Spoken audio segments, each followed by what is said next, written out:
please welcome Maryland Governor Wes Moore.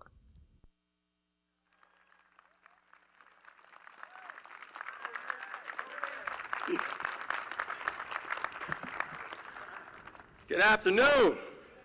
What's going on, Maryland? It is good to be here, and it's great to be in this moment, and it's great to be here in this space. Because last time that President Biden was here in Baltimore, he was here because of a tragedy.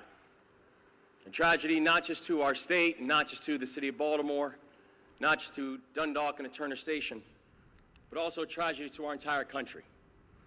So it's great that today we're here because of triumph. A triumph not just for Baltimore and Maryland and a triumph for Dundalk and Turner Station, but a triumph for this entire country. And to really understand this moment, it's important that we think back to where we were just 7 months ago.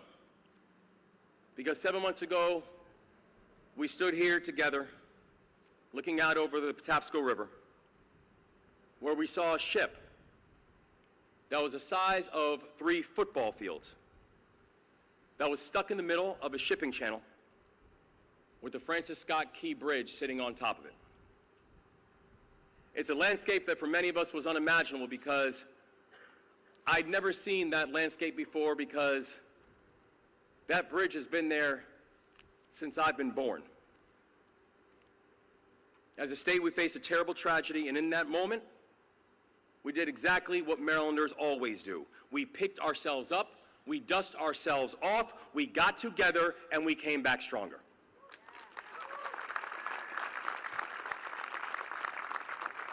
And so when people asked the question and said, so how did y'all get the channel cleared so quickly?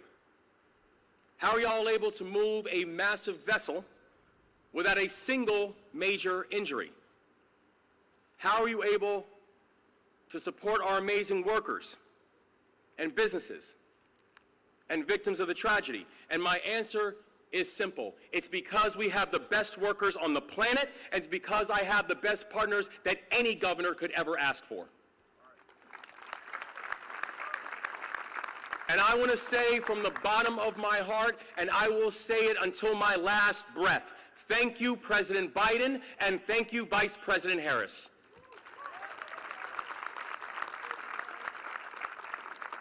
The Port of Baltimore is back, and it's better than ever because of their leadership and the leadership of so many that are here with us today.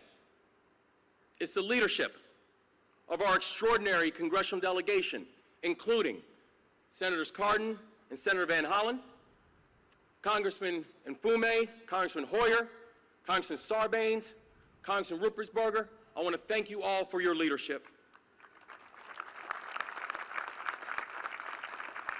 We're here because of the extraordinary military and state and federal leaders that made up Unified Command, who did an absolutely amazing job helping to get this city and this state back on our feet. We are here because of our extraordinary state and elected officials, including my friends Mayor Scott and my friend, County Executive, Congressman Johnny Olszewski. We're here because of our amazing union partners. We're here because of We're here because of the extraordinary private sector partners who stepped up. We're here because of Marylanders all across the state of both political parties and all backgrounds who stepped up to serve because the people of our state needed it. And when the story of the port is written, it won't just be the story of survival. It'll be the story of renewal. The Port of Baltimore is the gateway to America, and we are going to live up to that namesake. The Port of Baltimore will continue to lead in the transportation of cars and farm equipment. The Port of Baltimore will continue to lead in the import and export of billions of dollars of cargo every single year. And thanks to the leadership of President Biden, The Port of Baltimore will now be the leader in clean energy transition that the whole country will look at in awe.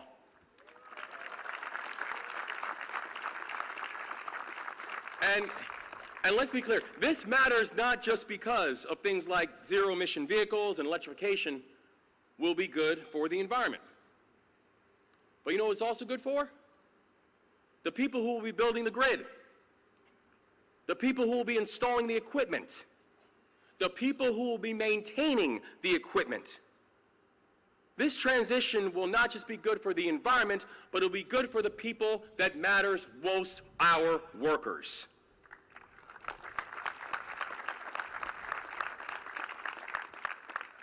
And I want to end by speaking directly to our friends from the International Longshoremen's Association.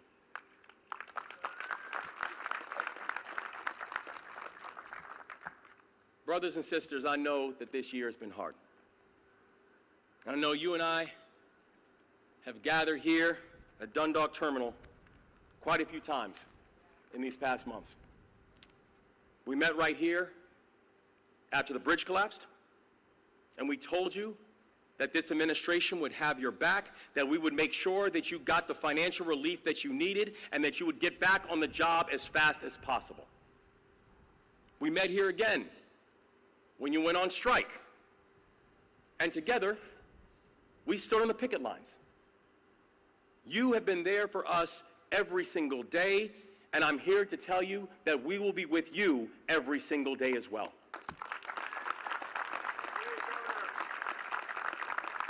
No matter the challenge, no matter the test, please know this. You have a true partner in the Biden-Harris administration, and you will always have a true partner in the Moore-Miller administration as well.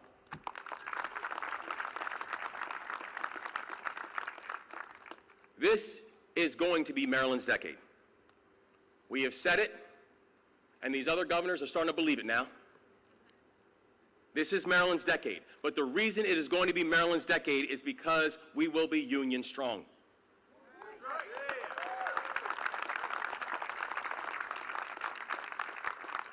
And in that spirit, I am honored to introduce our next speaker. She is a port worker. She's a proud member of the ILA. She's a person who is the first and only female rubber tire gantry operator at the Port of Baltimore, so she's a history maker. And she's someone who defines what it means to be Maryland tough and Baltimore strong.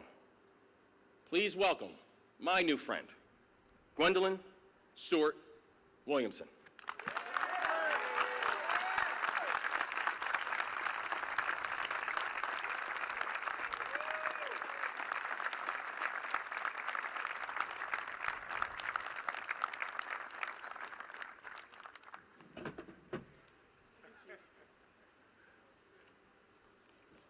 Good afternoon, everyone. My name is Gwen Williamson. I have been a longshoreman in Local 333 with the International Longshoremen's Association for 20 years. I am a grandmother of 4 beautiful young women. My son is also a longshoreman here at the Port of Baltimore. We are a 3rd-generation family of longshoremen, as my grandfather was a longshoreman at Yorktown, Virginia. I come from a family of achievers. We weren't taught I can't, only I can. I am the first, as Governor Moore mentioned, first female rubber tire gantry crane operator at the Port of Baltimore. I can't adequately express how honored and proud I am to have been given the opportunity to introduce my President of the United States. President Biden's administration is the most pro-union and supportive of workers' rights in this country's history. My family is extremely grateful for all of the life-enriching policies enacted by his presidency. I take great pride in knowing that there are items in every single household in this country that was at some point handled by a longshoreman. President Biden signed the infrastructure legislation that made sure we had the support to do our jobs. He responded with support when the tragic bridge collapsed. Overnight, we became unemployed, but a few months later, we are back. He has been a hands-on president. The cap on insulin affected me personally because I am a diabetic, and as well as a lot of my union members. The funding we are receiving is a direct result of President Biden's priorities and focus on making our lives better. He is a good man of character. Please join me in welcoming our President, Joe Biden.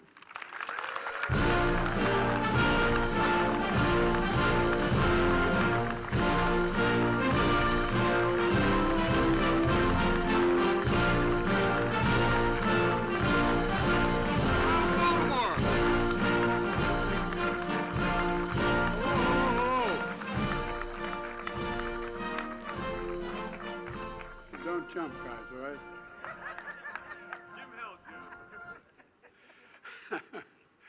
Thank you, Gwen, for that introduction. And a big congratulations to your fellow longshoremen who just won a record wage gains. You deserve it, man.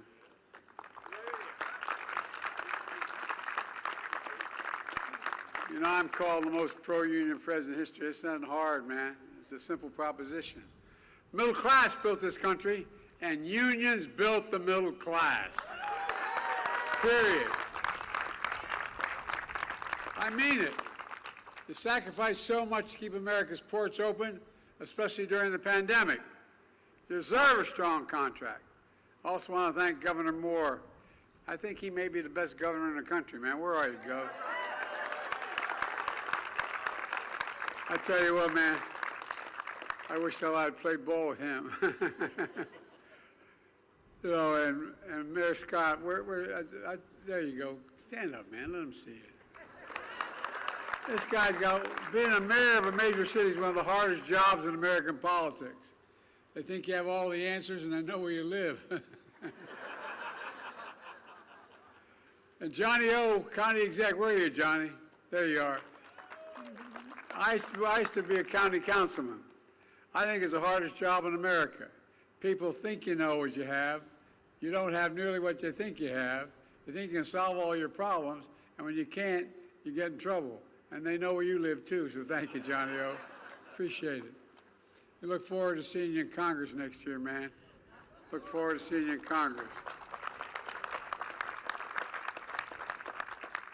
And Senator Ben Cardin, Senator Chris Von Halen. What the hell's his name? He's new. Chris and I have been doing this for so many years now, it's getting old. Or at least I'm getting old. Chris isn't getting old. And Ben, we're going to miss you in the Senate. We're going to miss you in the Senate. I want to thank Congressman Mafumi and Ruppersberger and Sarbanes. But, you know, every time I see Sarbanes, he seems about a foot taller. I don't know, man. Work his dad taught me that I better understand and learn. I better learn Greek or I'm going to be in trouble. And my good friend, and he is a good friend, we've shared a lot together, Steny Hoyer. Steny, thanks for all you've done, pal. And for my cabinet EPA director, Michael Regan. You know, last spring in the dead of night, that massive container ship crashed into Key Bridge. Within seconds, steel beams crumbled into the harbor like toothpicks. 30,000 people lost their daily route to work, to school, and to home. 20,000 port-related paychecks became at risk. 6 construction workers were killed in the process. All were Marylanders, hard-working, strong, and selfless. I remember their families, as many of you did, and I vowed to them we'd never forget the contributions these men made to this city. And we do everything possible to reopen this port as fast as it possibly could be. I'm proud to say, with all the folks assembled here and the unions assembled here, you did just that. The Port of Ardmore is back open for business. I want to thank the Coast Guard, the Navy, the Army Corps of Engineers, helped remove 50,000 tons of concrete and steel wreckage. 50,000 tons. Some thought the Mississippi Channel would be blocked for 6 months or more, but you cleared it in 78 days. 78 days.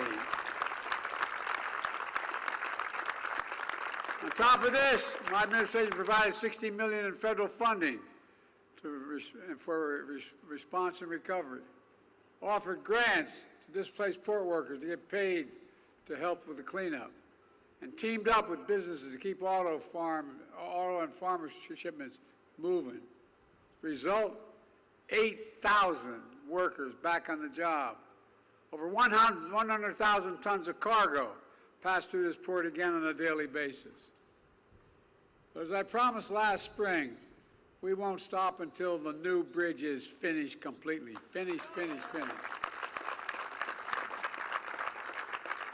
I'm calling on Congress to fully fund it this year, before we go out, this year. A new bridge built with American steel and union labor. And that's not all. For years I've been saying it's not enough just to rebuild America. We have to build it back better and stronger than before. That's why today I'm proud to announce we're delivering $3 billion in funding from my Inflation Reduction Act to help clean up and modernize ports in 27 different states and territories, from Pennsylvania, Georgia, Michigan, and beyond, including, yes, Puerto Rico.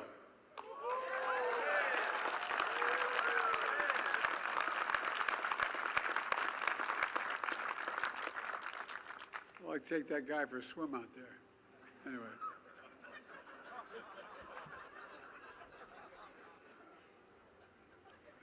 Stenny's looking at me, don't get going, Joe. Don't get going, Joe. Slow up. But this also includes a $447 million for the Port of Baltimore to upgrade its cargo equipment, infrastructure, and power grid. Folks, ports are the linchpin to America's supply chain. They keep goods moving, keep the economy strong. They employ over 100,000 union workers, from Teamsters to longshoremen. But for too long, they've run on fossil fuels and aging infrastructure, putting workers at risk and exposing nearby communities to dangerous pollution. Studies show more childhood asthma, lung disease, and heart disease and cancer in folks who live close to ports. This is about environmental justice. I asked Gloria, who you heard from earlier, or any of the neighbors in Turner Station, or across the water in Curtis City, communities too long left behind, simply wrong. The new $3 billion funding we're delivering today will help ports and communities all across America. It will cut ports' opening costs, strengthen supply chains, make America businesses more competitive, and keep consumer prices down while slashing carbon pollution, and support an estimated 40,000 new good-paying jobs at the port in clean energy manufacturing all across America. In fact, the funding for this port is estimated to create 2,000 new jobs. Jobs for longshoremen, iron workers, engineers, electricians, utility workers, steel workers, laborers, and so much more. Good-paying union jobs you can raise a family on. A lot of colleagues agree. Making sure all new port equipment funded by the Clean Ports program will be operated and maintained by people, not by robots, which are going to protect those jobs far into the future. Folks, this is just a small part of what we call Investing in America agenda. To invest in America and all Americans, it's working. Just look at how far we've come from the crisis we inherited from my predecessor. Example, my American Rescue Plan, which not a single Republican voted for, I might add, although there's conversions, delivering immediate economic relief to those who need it most and got us through the pandemic. The bipartisan infrastructure law is one of the most significant laws ever written to modernize our roads, our bridges, our ports, our airports, help replace every poisonous lead pipe in America, and bring affordable high-speed internet to every household. My predecessor promised Infrastructure Week every week for 4 years, but he never built a damn thing. My CHIPS and Science Act, also bringing semiconductor and advanced manufacturing back home where it belongs, where it started. And through the Inflation Reduction Act, we made the largest investment ever in history to fight climate change and accelerate clean energy. which is the way my predecessor said, by the way, he'd repeal it if elected. Folks, a lot at stake here. We're all investing in the American agenda, and because of what we did, remember how we were going to go into depression and all that stuff? Guess what? We got the strongest economy in the world, the whole damn world. And in America, our Invest in America agenda has already attracted $1 trillion in private sector investment. $1 trillion in clean energy, high-tech factories, and so much more. Here's what it means for Maryland. So far, in this state alone, it provides $13 billion for nearly 1,000 infrastructure, energy, and manufacturing projects. It matters. For example, look at Baltimore and the Potomac Tunnel. It's 150 years old. I've walked through that. I used to commute every day back and forth from Wilmington to Washington. I walked through it. It's leaking. It needs to be replaced. It's badly needed. And thanks to the bipartisan infrastructure law, it finally is being replaced. When the project is done, it will shorten commute time significantly, increase safety, and in the process will create 20,000 new construction jobs. And that's just one example of the investment. Folks, it's clear, after years of broken promises by the last administration, Kamala and I and our entire administration are delivering for America. We created a record 16 million new jobs, more than any single presidential term in American history. Wages are up. We brought inflation down to the same rate it was before the pandemic. In fact, wage gains have outpaced inflation. Some people have more money in their pockets. Interest rates are falling. Unemployment's been this low. It hadn't been this low for this long in over 50 years because of you all. Manufacturing's making a comeback. Where the hell's it written saying we can't be the manufacturing capital of the world? Where is that written? So we're bringing jobs back home and factories home. And by the way, we've invested more in red states than in blue states. Because I said when we got elected, we'd president for all Americans. More in red states than in blue states. And those of you in Congress know that there's a group of Republican members of the House saying we got to keep this going. Because all of a sudden they're realizing how helpful it is. America once again has the world's strongest economy. Folks have filed a record 19 million new business applications since we took office. Each filing for new business application is an act of hope. Put it all together.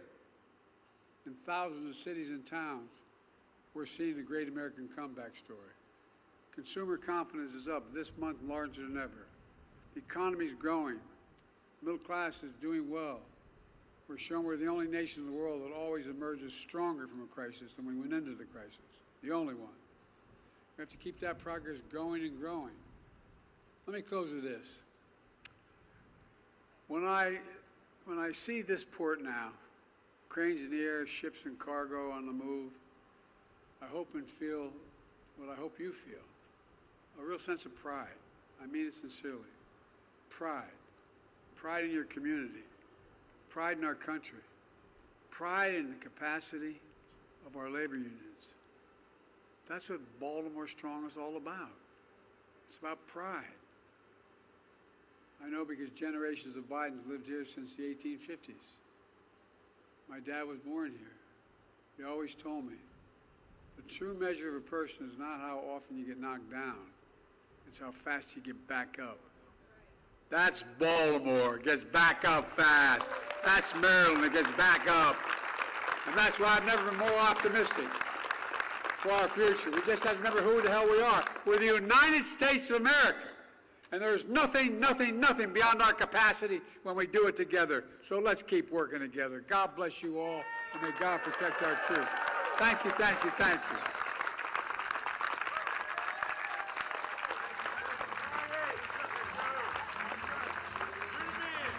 Thank you. Thanks.